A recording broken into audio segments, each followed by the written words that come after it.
Welcome to the Architect of Resilience podcast, where we explore the secrets of overcoming life's challenges and unlocking unstoppable strength through deep personal conversations and expert insights. Well, Stephan, I can tell you of all the stories I was just telling you about my year that I've been through, all that leaves me is upbeat and proud, even though it was like a train of like these horrific things that I just detailed that me and my family have been through this year. When I reflect back on where I'm at, I think about the future and all the opportunities and everything, the moment and the open book I have in front of me and where I can go from here. At the same time, when I look backwards, I think about how proud I am for being here and walking through the things that I just walked through and going, you know what? Holy shit. I'm a strong individual. Like, there is very few people that could stand up and walk through that and come out the way that I have. And so that reflection gives me this sense of power. And so, thank you for the pre-podcast conversation, I guess. And that's my reflection on it. I guess I should go ahead and introduce you. So for our audience, I'm talking to I'd say a good friend of mine, because we've talked on and off for years, and you're one of the few people that has like picked up and said, which some people have done through the years, came down, spent time with me, instead of just saying, hey, I'd like to learn, I'd like to, podcast, but, jumped on a flight and came out here and spent some time. And we've developed a real relationship from that. And I always appreciate, and that's why the opportunity is always open there for people that are willing to actually do the work and step up and do things that other people aren't. And so this is Stephan Kesting. He's a Brazilian jiu-jitsu black belt coach and a leading educator in combat sports and self-defense. With over 3 decades of martial arts experience, Stephan is the founder of the Strenuous Life podcast, a popular YouTube channel, and has garnered millions of views. His teaching approach combines technical precision with profound insights into mindset and perseverance, making him the go-to resource for martial arts artists worldwide. Stephan's book, Perseverance, Life and Death in the Subarctic, recounts his gripping survival story during a harrowing ordeal in the wilderness. Through his experience, Stephan highlights the mental toughness and resilience needed both on the mats and in life's most extreme situations. Beyond martial arts, Stephan is a passionate hiker, nature enthusiast, enjoys the outdoors, and family, dogs, all that good stuff. Welcome to the show. Did I miss anything? Was it a appropriate intro? That was a great intro. Thank you. I look around and go, oh yeah, he's talking about me. That's kind of cool. So, thank you. It is kind of cool sometimes when you take a step back and you reflect on those things when people are talking about you. Exactly. And it's that third person. You're like, oh, hey, wow, that's actually a good story. That person's done some things. Like, I did that. And that. And hopefully by the time that you've been on this planet for a while, you've done a few things well, and you've got a resume of cool things that you've done. I mean, otherwise, what's the point? Yeah, exactly.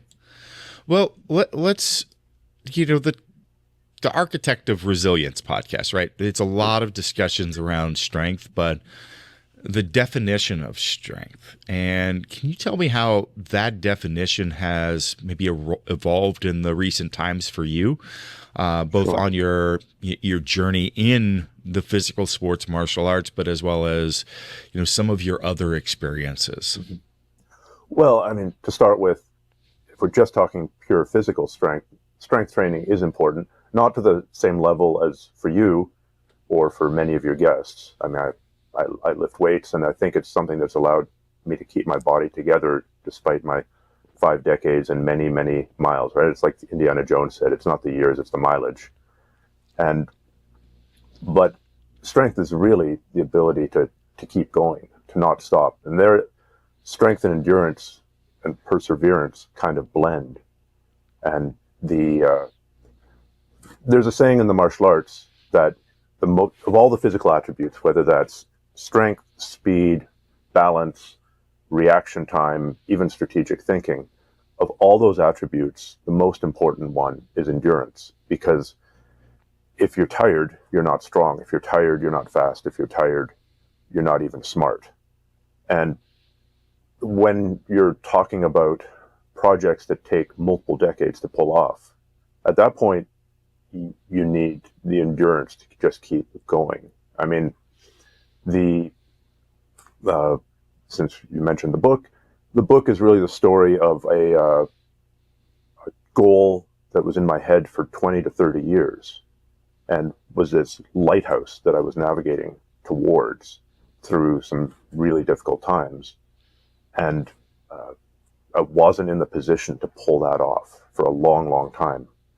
And normally, I'm a big fan of taking action, taking violent, immediate action, and, not movement beats meditation, right? Getting started on something is incredibly important. And many people who never get anywhere, they just never got started.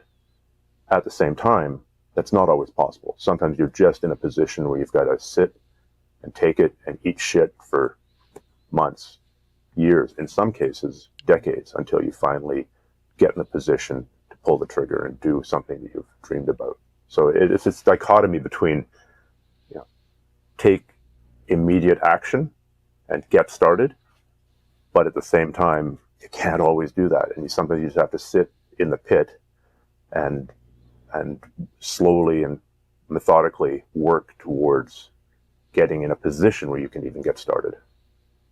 I appreciate that terminology. So anyone that is a repeat listener of any of my content will hear the terminology, the pit, quite a bit. So we talk about, the precipice, that moment of taking the step off the edge into the unknown, the experiences of the free fall, the plunge, but that piece of the pit. And there's, a lot of, I guess, negative connotations around being in that, but that's your story. It's kind of the opening to the podcast that I just did here, where, it's a 3-step process, like acknowledging, like, hey, and in this case, maybe acknowledging this is something that's going to be with me for a long time before I get there. But celebrating too, the fact of like, just that, like, how proud are you going to be on the other side when you get to the end of that, and leveraging that. And I'm thinking about that in your conversation, leveraging it for the endurance strength, the being in that for the long haul. And I certainly realize that with many of my kind of long haul projects that have stuck with me through the years. They're very not instant gratification, and that's something that is hard to see in the world today, where we have so many triggers to be able to propel people to, financial success or notoriety or all these things that you can build in this very short period of time. But not everything's that way. So tell me about this journey on this long haul kind of experience. Sure. So when I was in my 20s, I spent an awful lot of time out in the bush. I did some very long solo trips, and often those wilderness trips were associated with processing really difficult times. I mean, it's the place I retreated when so I had 4 brothers and a half sister. And while I was off on one wilderness trip, my next oldest brother, Peter, managed to take a dirt bike out on the country road, middle of the night, without headlights, and got slammed into by our neighbor. So he died screaming for his mother out on the country road. The cops came after, and the ambulance took hours. The cops came. They actually arrested him because brain damage from auto accidents looks an awful lot like intoxication. They thought he was drunk. He wasn't. He ended up biting a cop. My mom was there freaking out. It's the worst possible thing a parent can go through. And a few hours later, he was dead. So I came out of the wilderness after a reasonably long solo trip. It was a 6-week trip traversing northern Ontario, basically from Lake Superior up to James Bay, which is the very bottom nipple on Hudson Bay, and back overland. It was the toughest thing I'd ever done. I came out. I wouldn't say I was happy when I came out, but I was satisfied, right? There was a deep sense of satisfaction and pride, which is what you talked about. And there's a big difference between satisfaction and happiness. But like, holy shit, I pulled this off. I went into a pizzeria in the tiny town of Long Lac, Ontario. It's got like one pizzeria, 2 gas stations, and a corner store. And I ordered the biggest pizza they had. And while they were making that, I called home. This is before cell phones, before sat phones, to tell my parents I was okay, and found out that my brother was dead. So I went from this high, from the highest, one of the highest highs of my life, to one of the lowest lows of my life within 10 seconds. Yeah. And the processing of that over the next year, I mean, there was a lot of, being young, not having any real tools to deal with that. I was adrift. And the one thing that ended up giving me some focus was I wandered into a map library at the University of Toronto and just started connecting the dots. Like, hey, I've heard about this area, essentially the eastern coast or the western coast of Hudson Bay. And yeah, a friend of mine talked about this other friend of mine who did this trip, and I should just look up that trip. And then how do I get there? Well, I got to connect another river system because I don't have the money to fly in there. How do I get there? Well, why don't I connect another river system? And so in the space of a couple of hours, I connected 2,800 kilometers. So that's about 1,800 miles-ish of river, basically going from the Rocky Mountains to Hudson Bay, in my mind anyway, on paper. Yep. And this gave me a goal, something to work for, and gave some sort of purpose.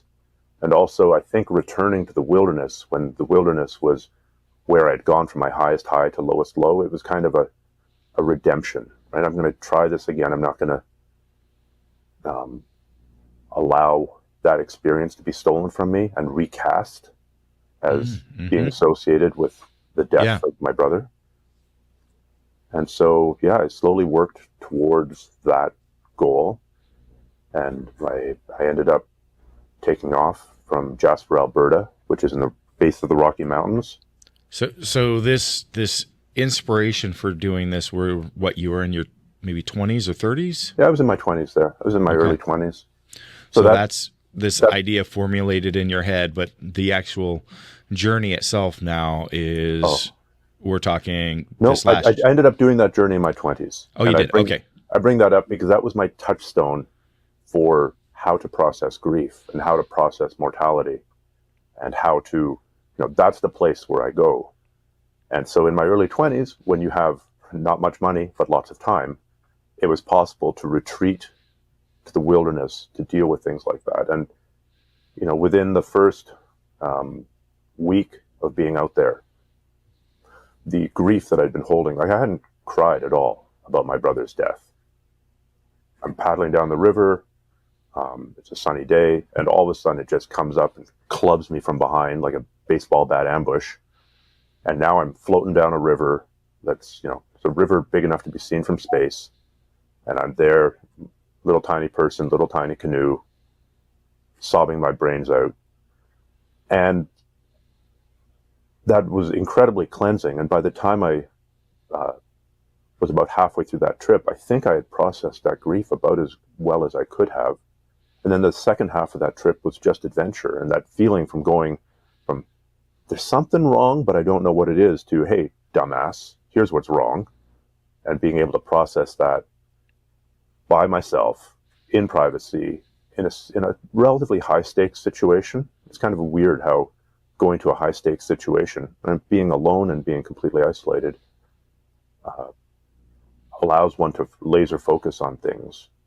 But it really, maybe it's just the repetitive motion of paddling, doing the same thing kind of on autopilot allows the mind to wander. So yeah, that was in my 20s. That was what I did in my 20s. But then along came kids, along came a career. I've worked 25 years as a firefighter.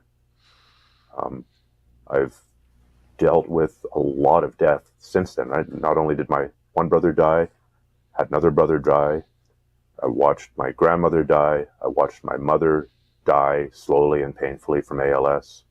I've been to hundreds and hundreds of deaths as a first responder.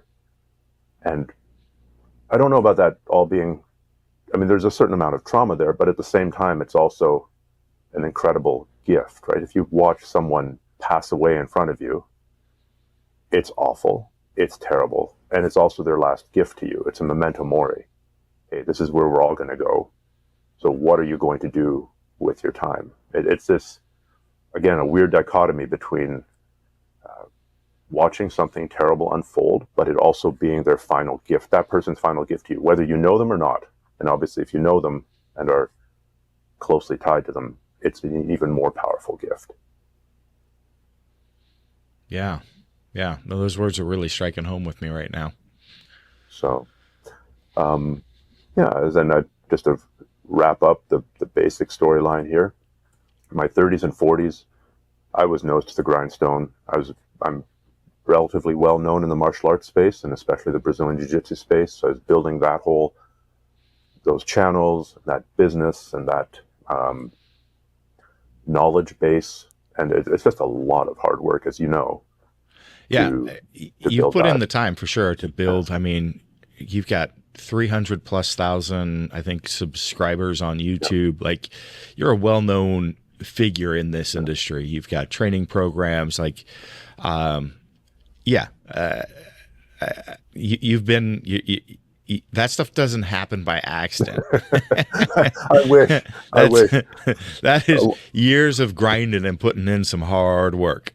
I wish there was the 4-minute abs of business success, but I guess that's called random crypto investment in meme coins and then prayer. Yeah. So, and then that can get ripped away in a second's notice too. So. Yeah.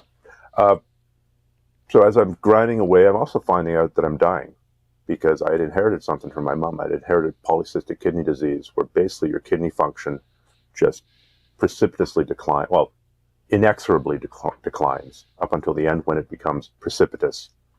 And so, it was kind of a thing that, hey, this is going to happen, but it's always the dark presence behind you, like, my fucking kidneys are gonna crap out on me, and I'm watching the line of decline, and like, I've maybe got 5 years, maybe 7.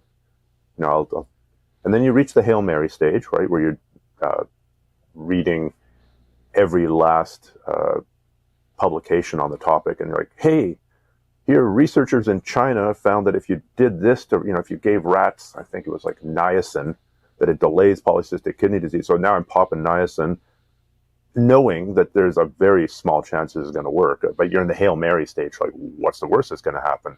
My kidneys will fail. They're already failing. And it turns out that there is somewhat of a difference between human kidneys and rat kidneys, and how humans process niacin and rats process niacin, and that niacin is just one example of many. So, I'm trained as a scientist. I've got a couple of degrees in biology, and here I am. And I understand now when people get cancer and they go to some Mexican cancer clinic, and they're looking for anything that could possibly help, and they're looking for hope, despite the fact that these clinics, for the vast part, are predatory. Like, hey, we're just going to separate you from the last of your money so you don't give it to any of your family, because you've got stage 4 liver cancer, and there ain't no treatment for the type of liver cancer that you have. But come to our holistic wheatgrass clinic here, where we'll give you massage and Reiki, and most importantly, hope. So I have a little bit more sympathy for people who are in extreme physical distress, who are now swinging for the fences and just trying anything for a Hail Mary. So I was watching my kidney function decline. I was watching my physical abilities decline. I was barely able to exercise. I was, a good day of exercise would be a vigorous walk. So I was at that stage, and I was in my late 40s. And that that really sucked because so much of my life has been physical, whether it's on the mat or lifting weights or doing cardio or going in the outdoors. And Yeah, part of how you define yourself is getting stripped away from you. And people that haven't had that definition, I don't think can fully grasp what that means when those capabilities are taken from you. yeah, it's absolutely brutal because it is how you've defined yourself. I imagine it would be like if you were getting Alzheimer's, but you could be outside yourself and watching yourself decline and going, man, that's not who I am. That's not who I was. This is, I mean, Alzheimer's is a little bit of a I don't know, blessing almost that after a while you don't see it anymore. Yeah, you're not aware of it. Yeah, but I was very aware of it. So eventually my nephrologist told me, do you know anyone who can give you a kidney? And I hadn't thought about, strangely, I kind of known that kidney transplants were a thing and that I might have to have one, but like it becomes real very quickly when he's asking you, okay, who's the list of people who can give you a kidney? And it turns out, in terms of family members, that list isn't very long.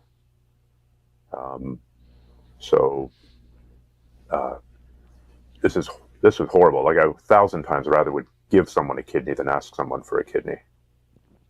And yeah, that would be a challenging thing, but it sounds like you did take that step. I did. And actually it was amazing because all of a sudden friends I didn't know I had started coming out of the woodwork saying, I'm going to go, I went and got tested yesterday. You what? Yeah, I went and talked to the transplant clinic. Oh, sorry, I went and talked to the transplant clinic and I'm going to get tested. Like I was humbled, but in the end it was my brother. And so you don't get a better genetic match than your brother. I've got a rare blood type, O negative. So it was good that he was also O negative. And yeah, we both went under the knife. And one of the very last things I remember thinking as you're there in that holding area, that bullpen before you get wheeled into the OR, was like, I wonder if I survive, if I can make it back up to that part of the world, that the barren lands of Nunavut and very northern Manitoba. Because I just, on one of those longer trips, I brushed up against the southern part of that, and it was just an amazing experience to be there between the forest, the boreal forest with all the spruce trees and pine trees, and then the tundra, right, where it just breaks open and it's wide open country. And I wanted to get back to that area. I'd wanted to go exploring further north in that area. It's like, I wonder if I can get back there if this transplant is successful. Let's dive into the world of optimizing your overall health. With pushing my physical limits, I encountered significant reductions in my health, and I reached out to Merrick Health as the premier telehealth service. I loved their personalized health coaching from the comfort of my home. They empower you with the choice of self-service diagnostic labs, or what I chose, the guided optimization, with expert interpretations of blood work, health coaching, with medications delivered to my door. Merrick Health is your partner in optimizing your health. Listeners can receive a fantastic 10% discount off their first blood work with code RESILIENCE at merrickhealth.com. That's code RESILIENCE for 10% off your first blood work at merrickhealth.com. Discover the future of health today. So you're sitting there, you've been dealing with this conversation or reality in your head for years that you're dying. And now you're drifting off, going to sleep, going under the knife for, potentially a life-saving procedure, but maybe it doesn't work out. Yeah. Where your brother is going to save you, where your prior time you were up there, it was post dealing with your other brother's death. Yeah. And this is the thought that is all of a sudden popping up and running through. You're seeing the visions of that place as you're falling to sleep under anesthesia. Yeah. And I guess it's having dealt with mortality, having used that process of going into the far north as a young man to deal with mortality, but not my own, other people's mortality. Now it's really your own mortality that's being presented to you. And, there's a risk to my brother. There's a risk to me. I don't know if I'm ever going to wake up from that. I mean, ultimately, you never know going under any kind of general anesthetic. It's always rolling the dice. Yep. But, you hopefully, I'd done everything I could. I had made wills. I had appointed powers of attorney. I had set up my business to run as well as it could while I was, say I came back, but I was incapacitated. I was in as good physical shape as I could be with 12% kidney function, right? Like I was still trying to, there's 12% being a complete sack, and there's 12% kidney function where you're still using the little bits of energy that you have strategically to try and develop, keep your strength up and keep up your health as best as you can. But ultimately it's a roll of the dice. Yeah. And so I think to some extent returning to the North was an attempt to deal with issues of my own mortality as opposed to other people's mortality. Yeah. So how long ago was this? The kidney transplant was in 2015. Okay. So that was a while ago.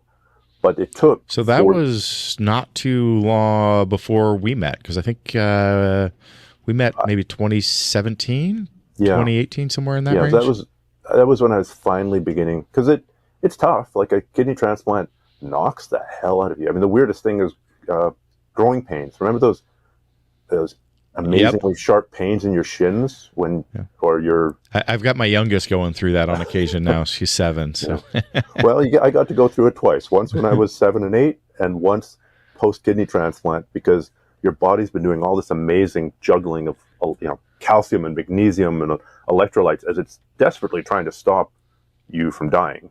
Yep. And so now when you all of a sudden go from 12% kidney function up to roughly 50%, that was in my case was like 44, 45, your body's now reshuffling all the ions and trying to shove, take calcium out of your system and jam it back into your bones.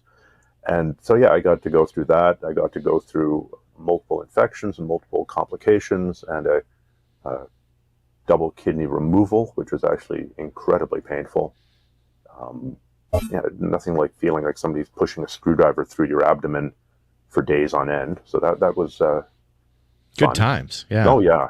It's and unfortunately I don't do very well with morphine and the opiates. So I got to experience all that unblunted.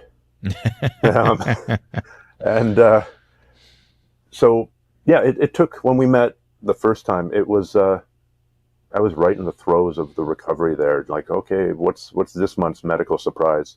But I'll say by 4 years on, it was like, okay, I've begun pushing things again. I'm back to lifting weights. I'm back to doing endurance hikes in the mountains. I'd done a 50-kilometer mountain trek in the middle of winter a few times at that point in a single day. So it's like, okay, I've taken this new body out for a couple of spins. And it's like that with any injury, right? If you get injured and you have to have surgery or rehab or whatever it is, you're pretty leery the first couple times you go back to the activity, to full activity. And you almost have to take a couple of hits to that body part to go, oh no, it can withstand some strain now. And now I can have permission to slowly begin ramping it up.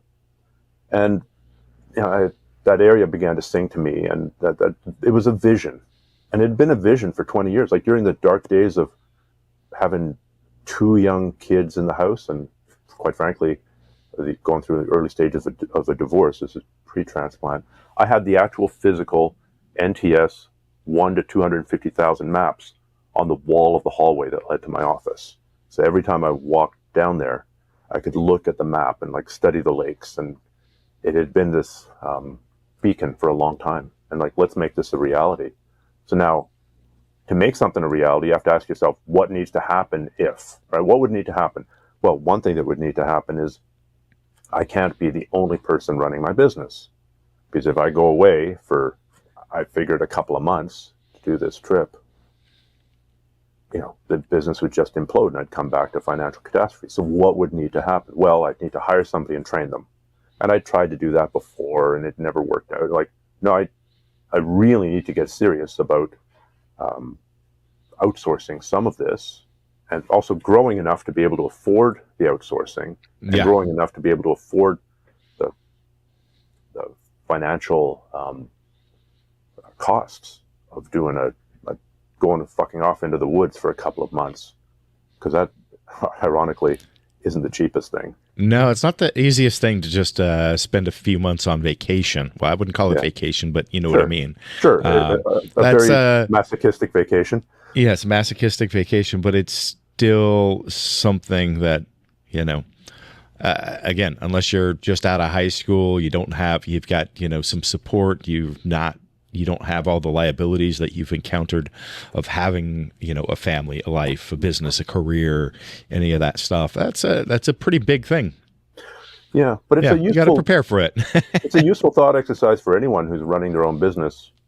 Is what would I need to do if I was going to take a couple of months off? That's probably a clarifying question, even if you don't intend to take a couple of months off, because a couple of months off can happen regardless of whether you like it or not. You could be down with, I don't know, long COVID, right? And just absolutely devastated for 3-4 months. I call it the, what if you got hit by a bus rule, right? What if you got hit by a bus and it didn't kill you, but it took a long time to recover? How could things continue? And using that as a model, just as a mental model, does force you to then say, well, if I was going to survive that, I would need this and this and this. So let's see about how we can start accumulating this and this and this. And it may take a long time to get there. It wasn't a quick process to get there for me, certainly, but I eventually did get there. And for that period of time, it enabled that. And then when you hire somebody and when you get people doing that, you got to go by the hit by the bus rule again. What if this person got hit by a bus? Right? This is a single point of failure, because you can't have a single point of failure. You can't have everything subject or beholden to a single point of failure, regardless of whether that's you or your number one employee or your number one, I don't know, proprietary industrial process, because somebody else might develop a similar industrial process. Mm-hmm. Yep. So having the some redundancy, right? It's actually a very, anything that can go wrong will go wrong. How do you survive that? Well, you have redundancy of function. If I was out in the bush and I only had one way to light a fire, here's my one lighter. That's, I'm guaranteed to lose that lighter. So now you need redundancy of function, and it doesn't mean 1,000 lighters, but it might mean some lighters, some matches, some magnesium sparking tools, some other ways to accomplish the same goal. I like that, approaching it from the survivalist mentality. That's a good point. Yeah. What else did you have to do in preparation for, getting ready to do this? Well, from the feat, physical, I guess you will call it. Sure. So the goal was to I had a 50-day journey that was about 1,000 miles. This is the plan. A 50-day solo trip starting from basically the end of the road in northern Saskatchewan to Hudson Bay. So that's 1,000 miles across some pretty inhospitable terrain. It's not like there's a single river you're going to be following. I was going downriver, upriver, across one of the largest lakes in the world, up another river, over a height of land, and then down a river, about which is not very well documented at all, with another gigantic lake in the middle. And people underestimate lakes, right? If you look at fatality rates with any kind of water sport, by far it's drowning, right? Big lakes, people worry about bears if they're going out in the bush. And I remember being told, oh, you're going up north, there's bears up there, you better take a gun, you better take 2 guns. And I did take a gun, but statistically, something like 5 people a year in North America get mauled by bears. Now, of course, if you're in the middle of the eye of the hurricane, which would, in my case, be the Hudson Bay coast, where you have polar bears the size of dinner tables roaming around, your odds go up from whatever 5 divided by 300 million is. but still, the biggest hazard by far is hypothermia and dying on a lake. So there was this trip, and I didn't know exactly how long it would take. And so it involved a ton of research, it involved a ton of gear acquisition, it involved a ton of just food preparation. And I thought I was going to do a whole bunch of physical training for it. And so I had a whole training plan mapped out. It was going to involve a ton of paddling. It was going to involve, actually doing the activity. It was going to involve a ton of upper body weight training because it's mostly shoulders and arms and torso. And then in a short succession, I managed to screw up both of my shoulders. One was doing jiu-jitsu. I was rolling with somebody who was smaller than me, less experienced than me, and lower ranked than me. And I was fooling around, and he caught me in some kind of weird arm lock. I was like, yeah, fuck this. I'm not tapping out to this, and I can get out. And I did get out. And I got out 1 centimeter at a time by wriggling a little bit, breathing, and then wriggling a little bit and breathing and just making adjustments. Man, I got out. So good for me. And that shoulder was absolutely buggered for the next 6 months. And then a month after that, I was racing my kid on a skateboard. And what's somebody in their what's a 50-year-old man doing racing on a skateboard? That is an entirely valid question. And, I wiped out as 50-year-old man having fun. That's what you're doing. Yeah.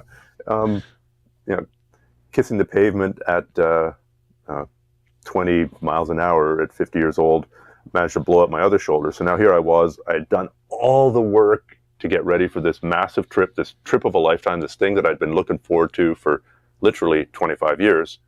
And now I could barely move my arms. I couldn't lift them above my shoulder. And, how do you prepare now? So my answer there, and my apologies to everyone listening to your podcast, because the strength was to do endurance, because I couldn't do physical, for months anyway, I couldn't do any upper body conditioning. So it's like, I might as well remove the 1 week link of the chain that I can do something about, and that's endurance. Yeah. So I did tons and tons and tons of hiking in the mountains. I live in Vancouver, so it's some pretty steep mountains and sometimes some gondolas going down. So you can get... beautiful, by the way. I love it. Those. Yeah, it's a reason that real estate's so expensive here. It's because everybody loves living here. Ironically, to prepare for an upper body endeavor or test, all I could do was lower body cardio, which I remember talking with Mike McCassell, who's down in your neck of the woods. Yep. And when he did so this was very much in my head. For people who don't know who he is a Navy SEAL who smashed David Goggins' pull-up record. Mike McCassell is in the Navy who smashed David Goggins, the Navy SEAL, his pull-up record. And the first time, and a number of other crazy feats, pulling a vehicle through, I think what's Death Valley. Death Valley, just tons of weird, crazy endurance strength feats. Yeah, and even just pain and suffering. I think he smashed the ice submersion challenge, right? Submerge his body in ice. I want to say for 2 hours, just crazy. But the first time he tried smashing David Goggins' pull-up record, he ended up in hospital with rhabdo. Mm-hmm. And I think also tore all the muscles in one of his arms. And then, so that's pretty serious. He got schooled pretty hard that first time. Yeah. And then he did it again roughly a year later. So I asked him what he had done different. Well, obviously he had more time to train, so that's one thing. But he'd also done more cardio. And that's kind of weird when you think about it. I'm just doing pull-ups in sets of 5. But he argued that it would improve his body's ability to remove waste products. Mm-hmm. Yep. So I think that was what was going through my head as I was preparing for this upper body challenge by doing lower body cardio. Yep. And so, for preparation, a lot of it was research, trying to squeeze every last little bit of information I could out of looking at accounts that go back to the 1800s, people like J.B. Terrell. The early 1900s, there was a couple people who traveled up there in the 1910s. And the 1930s. And of course, people have been traveling up there since forever, but they were native people doing their trade routes. They were trappers. They weren't writing books, and they weren't writing how to ascend the Cochrane River guidebooks. Besides, nobody in their right mind writes guidebooks on how to go up a river, because everybody now goes down a river. But you're just hunting in the literature, which isn't very extensive, and online forums. Hey, look, here's somebody who did part of the trip back in 1995 or 1995, and they're writing about it. So, did they include any information? So, trying to compile that. There's a lot of research required. There's a lot of, I was dehydrating a lot of food, trying to aim for about 4,500 to 5,000 calories a day for 50 days. Yeah, that's I'm surprised you weren't burning more. I ended up losing about 20 pounds on that journe. So that's a significant amount of calories right there. That's 3,500 times 20 pounds, another. So you got those stores in your body to pull from too. Yeah. Well, I mean, you're limited by weight, right? You've got for each extra pound of food that you take, you're limited, because that's 1 pound more you need to carry across the portages, and that's ultimately you're running into the carrying capacity of the boat. I actually looked into keto, right? I tested keto, because the calories per gram of fat are double than what they are per gram of protein or per gram of carb, right? It's 8 calories per gram as opposed to 4 calories a gram. So the thinking was, if I could go keto on this, then it'd be not quite half the weight, because I wouldn't be entirely strict keto, but call it 60% of the weight, because 250 pounds of food, that's a lot of stuff to carry in a boat. Well, you wouldn't have to go full keto just to access the calories of the fats, because I believe that's how a lot of the Antarctica crossings were done, was a lot of just super high fat diets. My only concern with that is, like, what does it do to your GI when you're taking in, 9,000 calories of oil or butter a day? But I know that that's been a practice. When Malakhov and Weber, who were the first guys to reach the North Pole, so not Antarctica, this has been done Antarctica as well, right? I think Colin O'Brady had a very high fat diet when he skied across Antarctica. But when Malakhov that was the one I was thinking of. So this Russian guy and this Canadian guy went to the North Pole and back. So this is reasonably recent, I'll say last 15 years. And they were the first people to go to the North Pole and back self-supported. So not having animals, right? The dirty little secret of Arctic exploration is that those guys would set off with 50 dogs and come back with none. So basically the dogs were both walking dog food, because they'd kill off the dogs and feed them to the other dogs, and then they would eat the dogs themselves. So I don't know if that's sad. It is. So Malakhov and Weber, seeing as it was, I'm going to say the early 2000s, decided that the optics of eating dogs, eating their way across. That would not hold well in the world today. And that's a good thing. I will say that's an improvement. Their diet was something like 80% of their calories came from fat. But like with so many other things, it's genetics, right? Can your body tolerate a diet that's 80% fat? I mean, some of it's going to be acclimatization and getting used to it. And some of it's genetics, right? Do you have the genetics to withstand that? Yep. And so I actually did this one properly. I went to my doctor. I said, I'm going to try keto. And he's like, please don't. Like, this is, the data isn't there. So we can argue whether the data is there for keto or not, but I can tell you what my results were. So I went and did blood work before. And then I did, LDL, HDL, your triglycerides, your ratios, all that stuff. And then I did strict keto for a month. And, I felt okay. I didn't feel great. I never got that surge of energy that people talk about. But, okay, maybe it's just a question of time. Maybe I need to do it for, maybe I'll feel different after 6 months. But at a 1 month interval, I went and got blood work. And Blood work came back pretty fast, a couple of hours later, and I'm looking at it on my computer going, holy shit, every single number had gone the wrong way. My HDL had plummeted, my LDL had gone through the roof, my triglycerides had gone through the roof, all the ratios were massively off, and I'm looking at my computer, and my phone rings, and I pick up my phone, and it's my doctor. It's not my doctor's office saying, hey, the doctor would like to make an appointment with you tomorrow, or next week, or 2 weeks from now. It's my doctor going, you have to stop. And I'm like, yeah, I'm looking at it. I can see that. I can see that. As of 30 seconds ago, I have fully stopped. So, to anyone who wants to try that, do the before and after blood work. Yeah. And because some people, anecdotally, it seems about a quarter of people just absolutely can't handle that. And I guess I'm one of them. Apparently, the numbers tell you. So.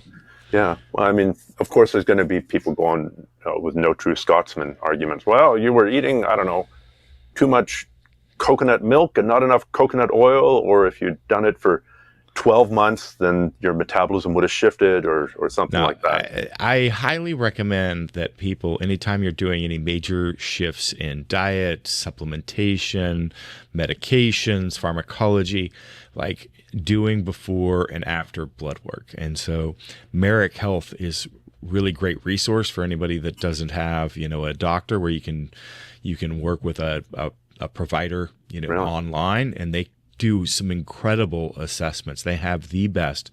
So it's typically like a 45 to 55 page long assessment. Wow. That will detail your level as far as recommendations for lifestyle changes, supplementation changes, pharmacology. So you can really kind of, look at what choices you would want to make, but gives you that whole spectrum. And so you can find that at chrisduffin.com. If you order blood work, you can also have me go through it with you as well, as far as some of those recommendations as they relate to supplementation, peptides, how do they do the blood nature. draw component? Obviously, you're not doing that at home. No, they use LabCorp. Some people will send, a phlebotomist to your house, but I think that they've found some inconsistency in the quality of the phlebotomists that do the in-house service. So they've had a lot of just misses in it being done wrong and having to be redone. So they've eliminated that. But in the States here, there's, LabCorp's pretty much all over the place. So it's a really good place. So I've been using it for years. And so, yeah, it's just fundamental. Like we have access to these tools today that you didn't have, in the past, when we're talking about these, past generations of folks and the stories that you're talking about. Like today you have so many tools at your disposal where we can find out those unique impacts of your genetic predisposition and, the impacts of what's going to happen, because you can try to read things online and there's so many things where, sometimes just an herbal supplement will affect one person wrong and end up leading down the road to liver failure. And it's just, maybe it's 1 in 10,000 or whatever, but like being able to codify and know how you actually respond, your unique body's, chemistry, biochemistry is, it's right there, and it's so easy to do, and it's going to improve your quality of life. Yeah. And I'm a strong potentially prevent a catastrophic decline of it. Absolutely. Yeah. Absolutely. It was really enlightening going through this process of becoming a reasonably heavily medicated individual, because I have to be on anti-projection meds for the rest of my life, which are essentially immunosuppressant meds.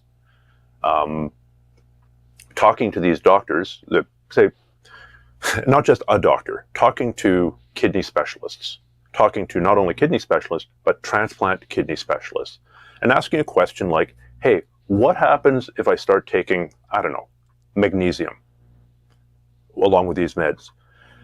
And the trouble is, if you go online or go on a forum or talk to somebody who completed their, online degree in naturopathy or homeopathy, they'll give you an answer. Oh, well, the magnesium will interact with this, and this will be the result. And now you talk to, I'll say real doctors, but not only real doctors, doctors who've spent decades specializing in this, and they only deal with a small number of medications, right? So you'd think they'd know all the interactions. They're like, we don't know, that hasn't been studied. Yeah. So it shows you that, and it's still, you dive into it, it's individual. We all have our own chemistry and enzymes and processing. Like, there's larger scale of like chemical interactions, we can understand it, but what's happening in your body, it is unique. Yeah, definitely.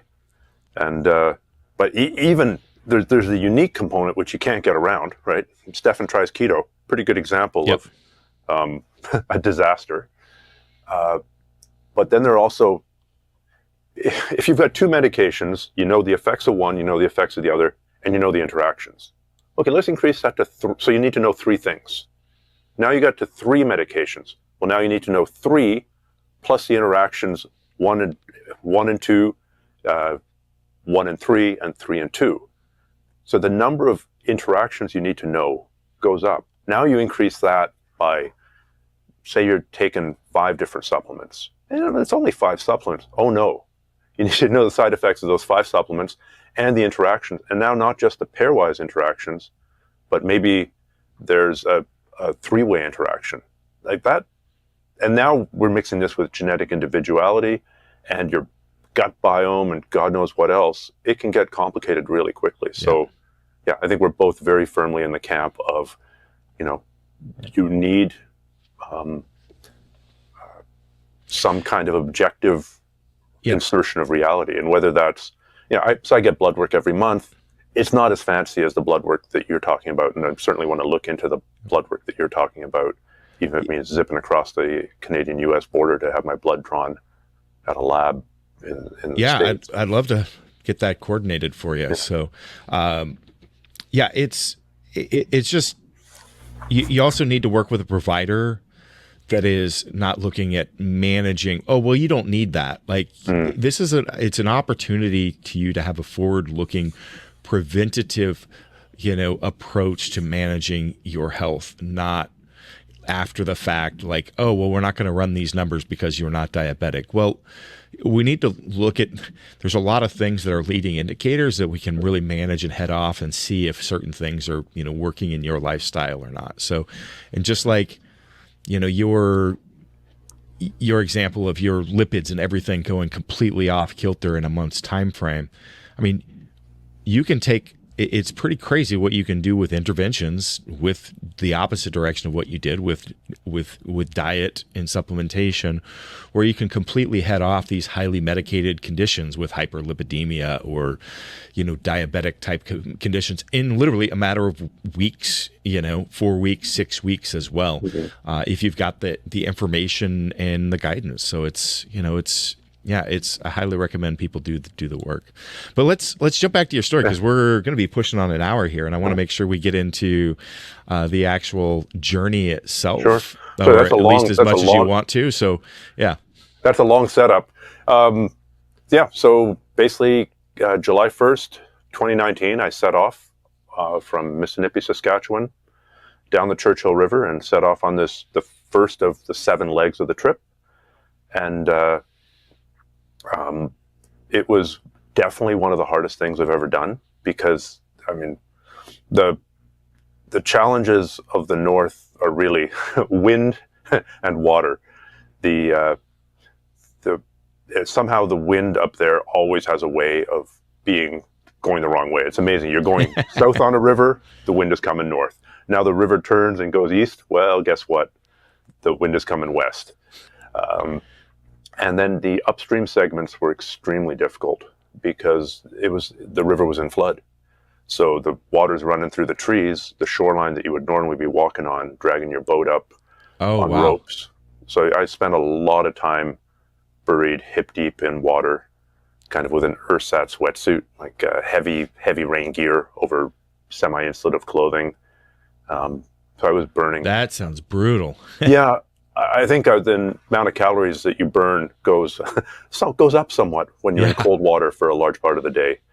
Your thermogenesis kicks in, and but it was.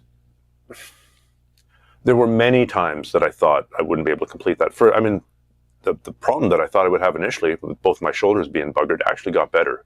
It turns out that 30,000 paddle strokes a day is actually pretty good rehab, right? Just brings blood moving and takes you to one of the things that I'm sure you found, that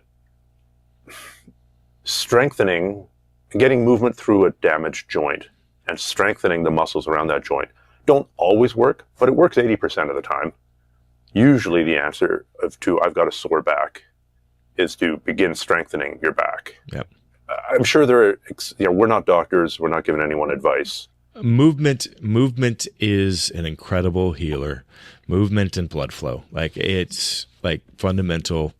Like I feel pretty strong stating that. Yeah, if it can be fixed, then it's probably that's going to be part of it. Exactly. Yeah. There were definitely some interesting moments on that trip. And certainly many dark nights of the soul, right? And many times we're like, fuck, I don't know if I can go on. Like just feeling absolutely smashed. Tell me about one of those instances. Well, the feeling absolutely smashed happened many times because basically I was under a couple of deadlines. I was under a deadline to get to the Hudson Bay coast by August, because in September you start getting massive storms coming through. Also, the later in the year, the grumpier the polar bears get along the Hudson Bay coast. But the storms was really my main concern, because now you might get trapped on the coast for 5 days when a big system blows through. There's no boat coming to pick you up. There's no helicopter able to come get you. But it's the densest concentration of polar bears, because Hudson Bay is this massive body of water. It's like 800 miles across. Doesn't show on the map behind me here. Yep. So if you looked over there where you can't see, it's a massive body of water, and the polar bears are out on the ice hunting in the winter. But when the ice melts in the summer, they go to the coasts and they sit there and they wait for the ice to come back in.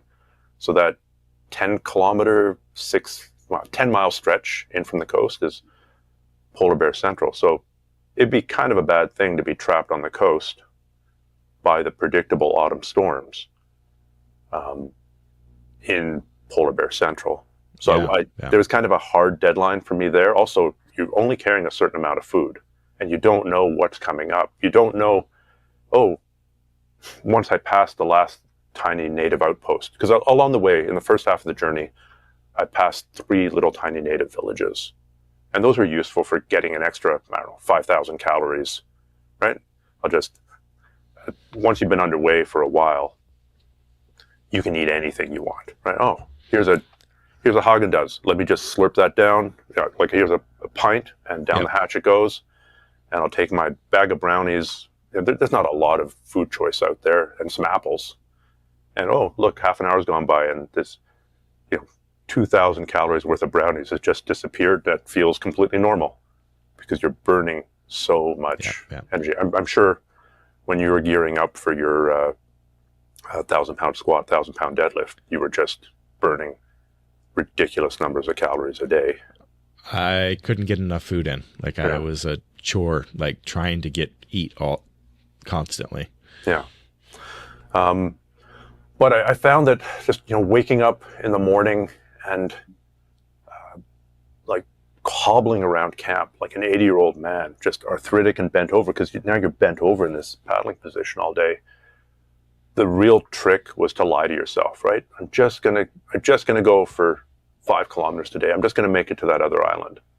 I'm just gonna go for the morning, and then I'm gonna take the whole afternoon off and just do nothing but nap. And then of course you get momentum going. Yeah. And now I call it the just a tip principle, right? Just a tip, just for a moment, just to see how it feels. And once you're in motion, usually you continue to maintain motion. Yep.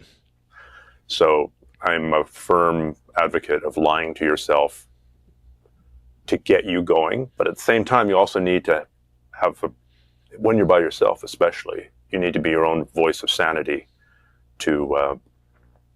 because when well, there is a plan B, but it's not a very good plan B, right? If you break something out there, or you really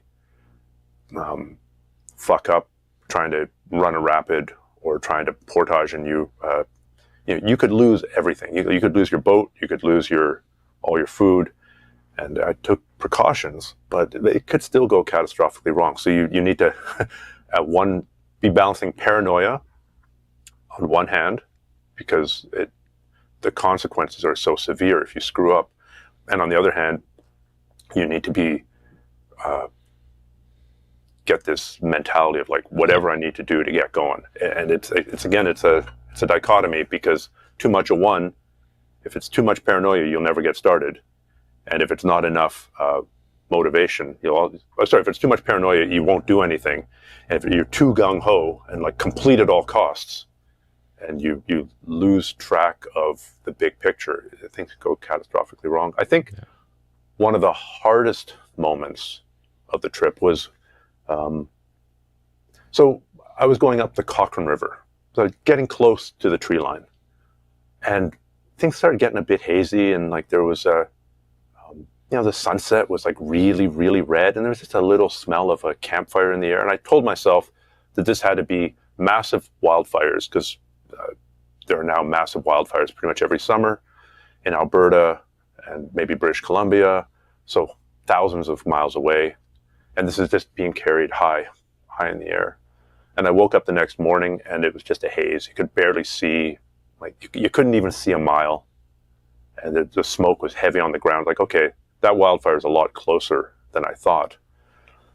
So I continued on, navigating by compass, even on small lakes, because you can't see. Now you're paddling into this thick fog of smoke, haze of smoke, I guess. And I eventually triangulated that the forest fire was right ahead of me on the section of river that I needed to get to continue my journey north. And I knew that if I got to a certain place, that I'd be safe, right? If I got to this point here before the fire got here, there'd be a way to continue. So ironically, the best strategy in that case was to go full hell-bent for leather to try and get to that place, to get to safety, and basically be able to then sidestep the fire like a matador. And that was a tough day. That was because now you're being driven not only by your overall mission, you're being driven by the practicalities. Like, if I don't get to this point before the fire, then I don't know what's going to happen. How long is the fire going to be there? I don't know. Is the river going to be passable? Are the portages going to be passable after it's all been burned? I don't know.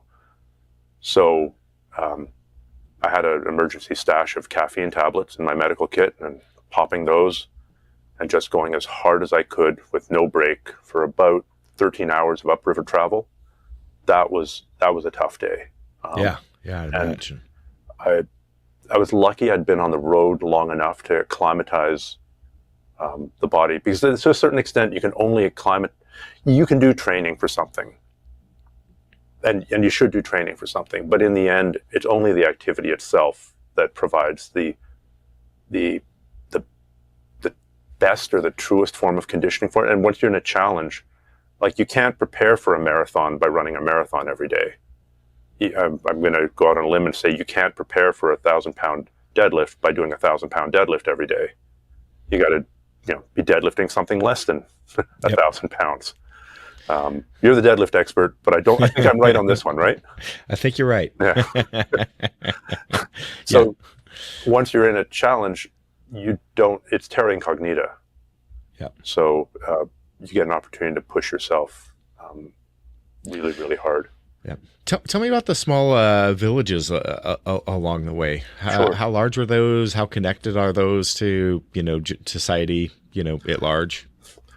The further south they are, they might have road access. Two of the, so they're small. They're 600 to 1,000 people. They'll have one or two stores, and usually for some reason a fried chicken outlet. And then there'll be good calories. Yeah. And it's the native people. So the southern two villages were Cree. The northern village was Dene, which used to be called Chippewan. And by the end, the last town I got to at the very end of the trip was Arviat. So that's an Inuit town. So I basically went from the Cree country to the Dene, which were very nomadic people, mostly hunting caribou, to the Inuit, who would hunt caribou sometimes and hunt marine mammals most of the time. So it was an old trade route that would connect these areas that isn't barely traveled nowadays. Okay. But that was one thing that kept me going. It's like if I'm doing this, I've got my special sorrows, I've got my special challenges, but the bottom line is people have done this for thousands of years, ever since this area was repeopled after the Wisconsin glaciation went away, call it 8,000 years ago. I don't know when I should know this, but I don't know when the first people settled there. I want to guess 4,000 years ago. That we have record of after the ice went off the land. People have been traveling these routes, so if they've done it, then there must be a way to do it. Right. That's a useful heuristic. If somebody else has done this, then there must be a way for me to do this. All right, guys, we talk a lot about mental resilience on this podcast, but let's talk about another type of resilience. That's movement resilience. We want to move well, recover better, and do it for life. And it starts with your feet. And you can start today with Naboso. Naboso is a sensory technology company founded by a functional podiatrist. And all their products feature a texture to stimulate, strengthen, and awaken your feet. I use their splay toe spacers and Neuroball to release my feet at the end of every day. They also have these textured recovery socks that feel like a mini massage when you walk around. If you're looking for an effective way to bulletproof your feet, head to naboso.com, that's NABOSO.com,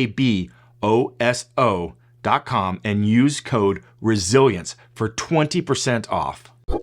So can you tell me what similarities do you see between survival in the wilderness and navigating, adversity in modern life? I think there's an endless number of parallels. I mean, whenever you're doing anything difficult, I think self-doubt is something you're going to be dealing with, right? Certainly, can I continue? On the trip, it was, can I keep doing this? At one point, I thought I had an infected hand. It turned out just to be an overuse injury, but you don't know. You don't have diagnostic stuff. Your hand swells to the size of a grapefruit overnight. Did I get some small cut on this? Or is this just the overuse? Something tore, something gave up. And so now it's just a swollen hand. But it's amazing where your mind can go to when when part of it's looking for a way out, right? Part of it's going, it's okay, Stephan. Like you gave it a try.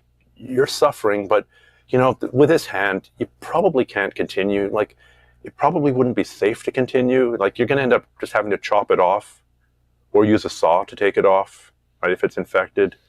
So, you should probably think about winding this up and just turning around and going to the nearest road access, which would be quite a long ways. But that's self-doubt. And if you're trying to do something, I don't know, finish your PhD, it's going to be difficult. There's going to be self-doubt. Oh, this is a stupid topic. Oh, my data didn't show what I wanted to show. My examination committee is going to fail me.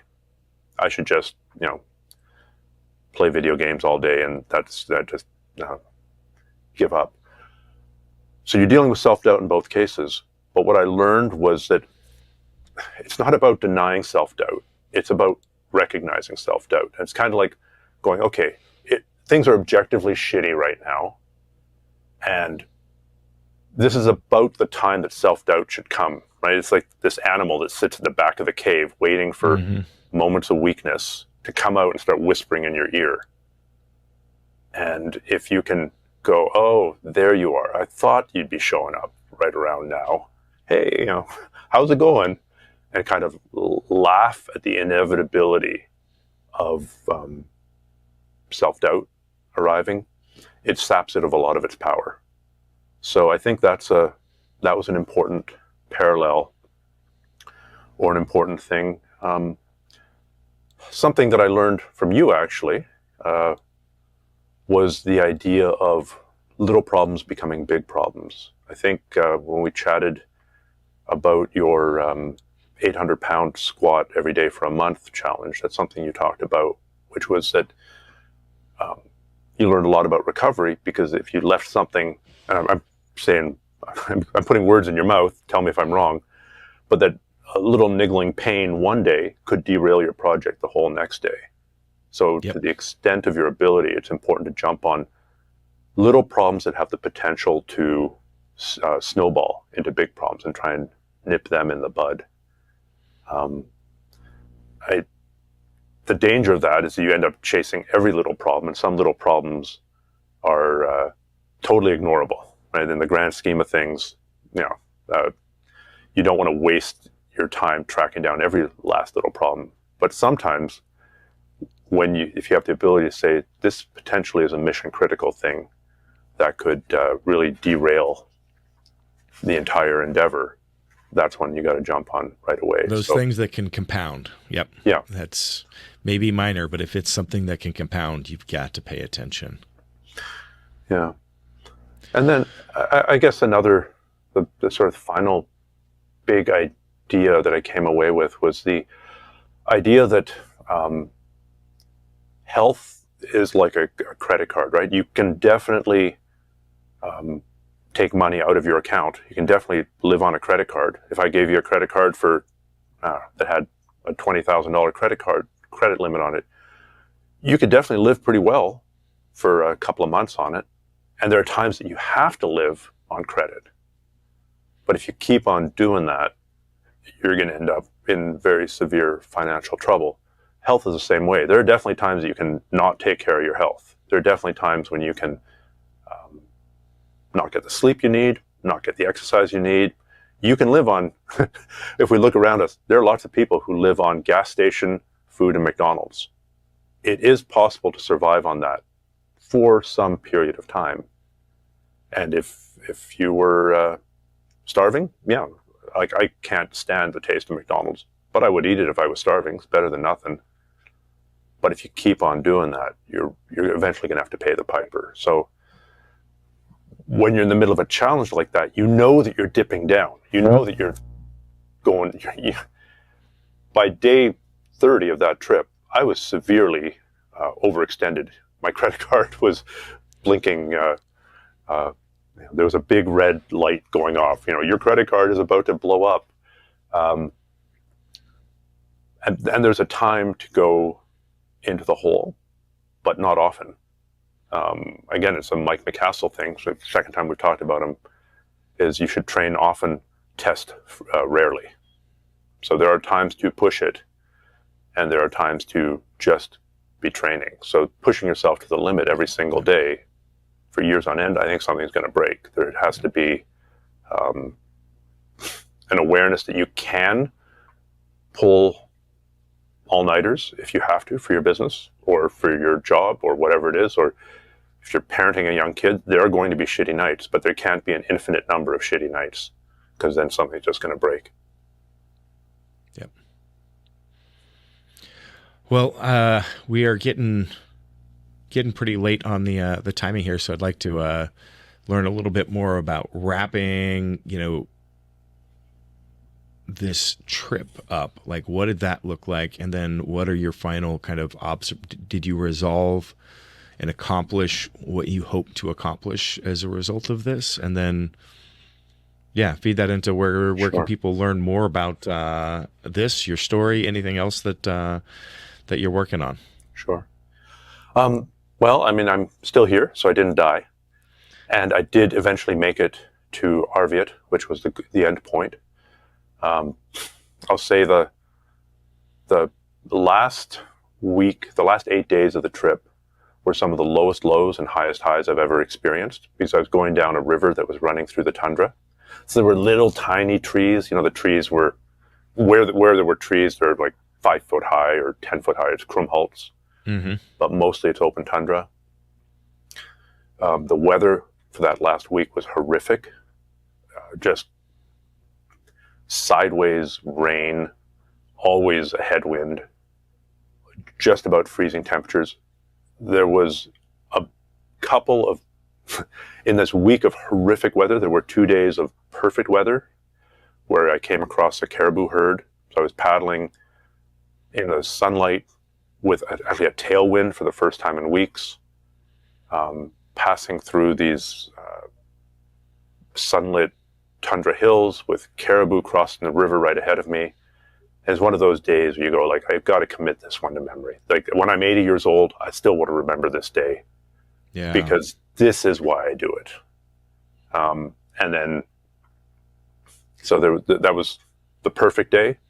And then the next day was back to, eating shit every moment that I was out in the boat, where you're bent over because you don't want the rain to hit your face and run down the inside of your raincoat, where your world just contracts to doing the next thing. It's just, I was down to counting strokes. I was down to, I'm just going to, lying to myself again, I'm just going to take 100 strokes. That's all I need to do.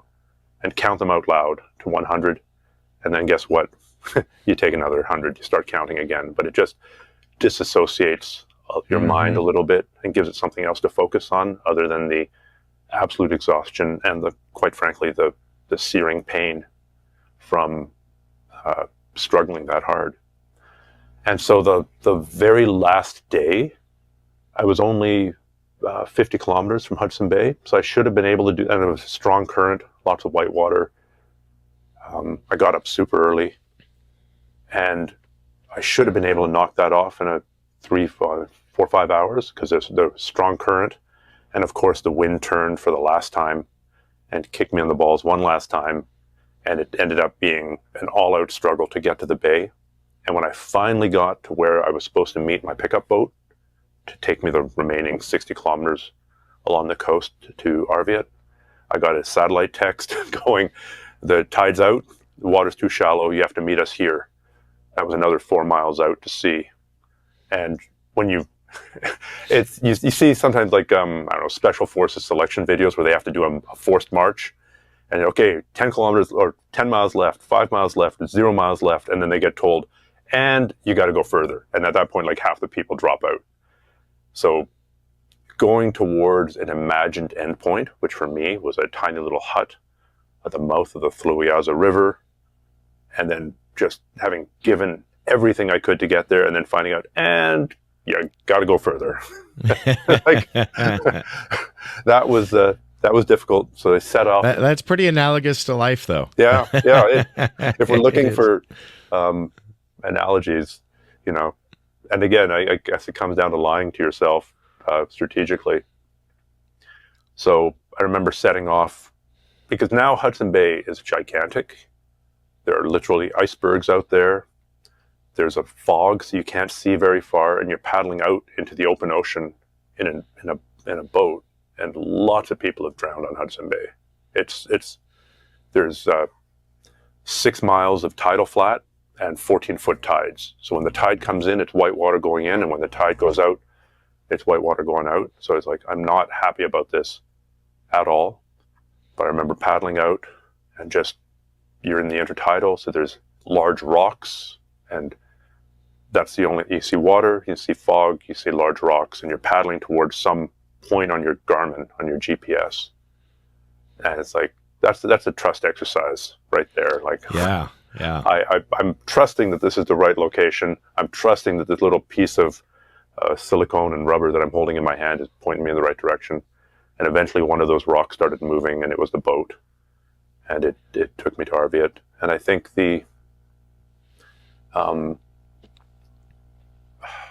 again, somebody asked me afterwards, I was telling them the story, and I thought I had good stories about bears, and I had good stories about forest fires, and good stories about white water. And they were like, yeah, but did it make you happy? And I was like, happiness isn't the point here. It was satisfying. And there are times to be happy, but I think ultimately satisfaction is a better North Star to use. I like that. Satisfaction doesn't mean happiness. These are separate things. And yeah, satisfaction is a North Star. Yeah. Those are good takeaways from today's conversation. yeah. So in the end, and that kind of opened the door, and I've gotten north. Not as long a trip. Not trips are as long since then, but there's there will be other trips. Some might be longer in the future. We'll see. The story of that trip ended up becoming a book. Like, people were like, "Oh, you should write a book." And it's like, "Oh yeah," because I'd been basically blogging about it. My only distraction on that entire trip was I'd write at the end of the day. I'd write up something on my phone, and I had a way to beam that message into space. And so I was basically blogging about it and also uploading a few photos from it at something like $1,000 a gigabyte. Like, it was a very, very slow dial-up speed for incredibly expensive, because you take this like mini satellite dish. So that was my only distraction and my only unnecessary wait. I didn't really need to have that satellite dish, but I thought, if it's, for one, it's a redundancy, because it's a way to communicate. If I break my sat phone and my Garmin gets lost, then I still have a way to communicate with the outside world, and that's pretty important. For especially if you have a major health crisis or get an injury or lose everything. And so I had this hastily written notes. "Oh, you should turn that into a book." Yeah. And if you're writing a book, it turns out that it's actually a massive, massive amount of work. And I am aware of this. Yes. It should be pretty easy, right? These thoughts are clear in your head. Yeah. Yeah. Okay. Yep. It's a big undertaking. Yeah. So that's out now. It's Perseverance, Life and Death in the Subarctic, and I think it's a pretty good read. Got picked up by a publisher. It's being distributed by Simon Schuster. So somebody else thinks it's legit as well, not just me. That's a big deal, getting picked up like that. So yeah, that is a good sign, and it's definitely on my list. I would have read it before this, but as you know, I've been dealing with a few things that help me in my life at the moment, and I haven't had some reading time with that. But I'm excited and looking forward to it, and I appreciate your grace and understanding my current life. Well, there's a season. Yes, it's seasons. Yeah. Life comes in seasons, or we could think about it as long-term periodization, right? Yes. Periods. Yes. This is the the workouts that just grind you into the absolute dust, and hopefully you emerge from it. Yes. Stronger, or maybe wiser, or something. Well, where else can people find and learn about you? Well, if they're interested in the jiu-jitsu end of things, I'm all over YouTube, Instagram. If you search for my name, Stephan Kesting, on any social media platform, you should find me. My main website there is Grapple Arts. I've started putting more of my outdoor stuff, because there are these two kind of pillars, or two bipolar aspects. And bipolar is the wrong word. Multiple personality aspects, right? There's the outdoor thing, which has been one of the guiding themes of my life, and then there's the martial arts stuff, which has been the other guiding theme. So they're in two different places. The outdoor stuff is more on my Essential Wilderness channel. So that's a website. It's also putting a fair amount of stuff from other trips on YouTube. If you search for Essential Wilderness on YouTube, you can find that. So yeah, I think those are the two places to start. There's Stephan the jiu-jitsu guy, and there's Stephan the outdoor guy. I've also got a little bit of stuff on Stephan the firefighter, but that's a little bit harder to find. So if you find that, congratulations. Well, appreciate this early morning conversation, our matching outfits, all of it has been a good day. So, thanks for joining. Well, thank you so much, Chris, and best of luck with your stuff too. Thank you.